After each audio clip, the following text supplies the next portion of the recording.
Welcome to this explainer. Today, we're diving straight into ancient Buddhist texts to unravel a totally mind-bending paradox. We're looking at the treatise on the great perfection of wisdom. And guys, it presents us with this fascinating contradiction.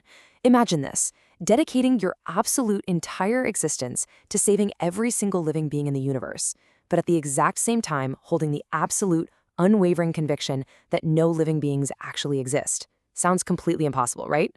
Well, stick with me, because wrapping your head around this paradox unlocks one of the most beautiful concepts in all of philosophy. So here's the core dilemma. If everyone is just an illusion, why save anyone?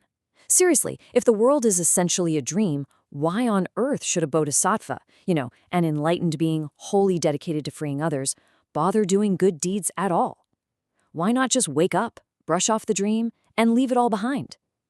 Well, the text answers this in a really unexpected way.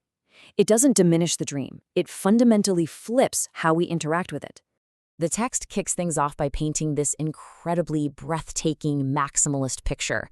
It's called the Great Adornment. Just imagine this for a second. A bodhisattva literally transforms the entire cosmos into shimmering lapis lazuli. They manifest as a universal monarch and just start showering the world with infinite wealth, the most delicious food, magnificent clothing, and profound teachings. Basically, everything sentient beings could ever possibly desire or need. It's the scene of absolute cosmic generosity. It's loud, it's vibrant, and it's just profoundly beautiful. But right as we're marveling at all that cosmic generosity, the Buddha throws a curveball. He introduces this paradigm-shifting metaphor, comparing the bodhisattva to a master illusionist. Picture a street magician standing at a busy crossroads, right? And they conjure up this massive phantom crowd right out of thin air. Then the illusionist starts handing out phantom food and phantom drinks to this totally fake crowd. Now compare that street magic trick to a bodhisattva tirelessly saving and teaching countless sentient beings across the universe. The text tells us these two scenarios, they are exactly the same. And the ultimate punchline of this metaphor is laid out right there in the text. It says, although there is giving, in reality, nothing is given. Think about the illusionist. They go through all the motions of giving out the food, right? But because the crowd is just a magical conjuration, no one actually receives anything. And a bodhisattva operates with this exact same realization. They perform endless acts of charity and compassion, but they know with crystal clarity that the characteristics of all phenomena, meaning themselves, the gift, and the recipient, are completely like illusions. And this brings us to the core of how a bodhisattva actually functions. The master illusionist metaphor perfectly illustrates how they apply this illusion-like wisdom to the 6 paramitas. Those are the 6 core perfections you absolutely have to master to reach enlightenment. They don't just intellectually nod and say, sure, the world is empty. No, they actively use the wisdom of that illusionist in every single action. Let's break down exactly how this works in practice, starting with the first 2 perfections.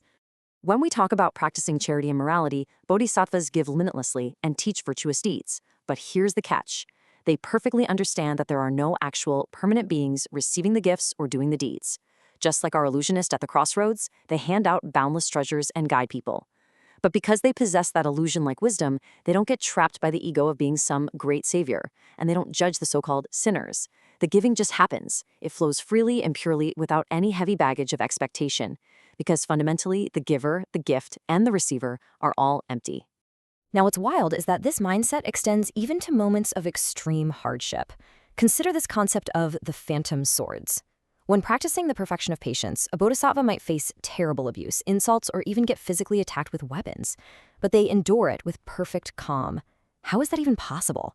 Because they see the attacker, the weapon, and even their own physical body as mere magical conjurations. Think about it. If a phantom stabs another phantom with a phantom sword, who actually gets hurt? Literally no one. This profound realization is exactly what gives them this unshakable, indestructible patience.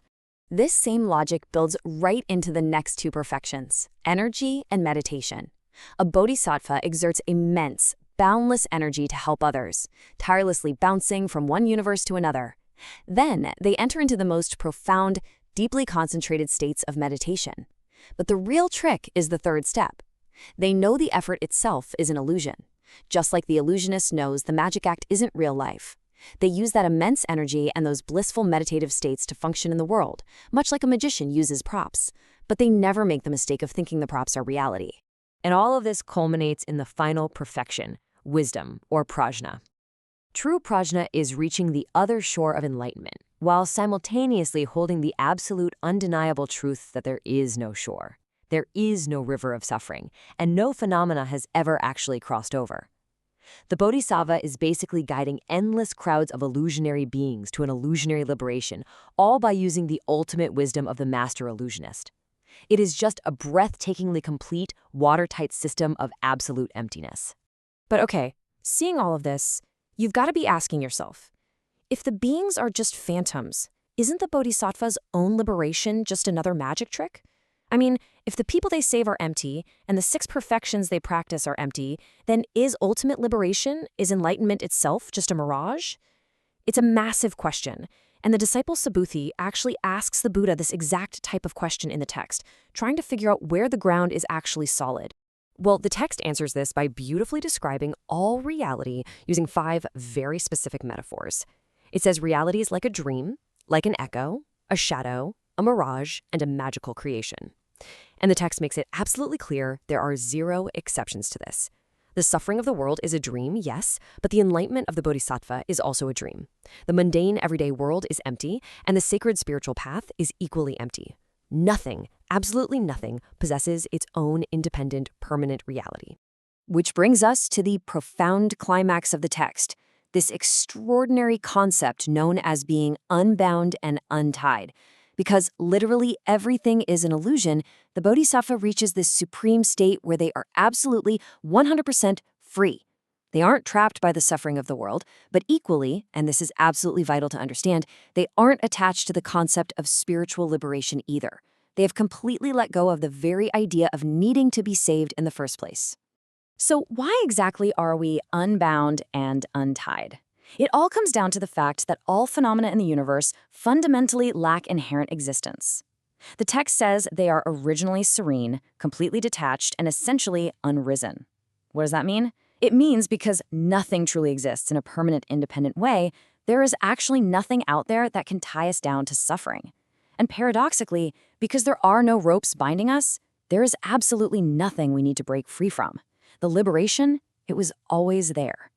I just love how Subhuti realizes this in the text. Listen to this powerful quote.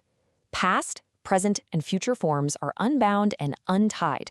Because they possess nothing, they are unbound and untied. Subhuti fully grasps that our physical forms, our feelings, our perceptions, and our consciousness across all of time are completely free.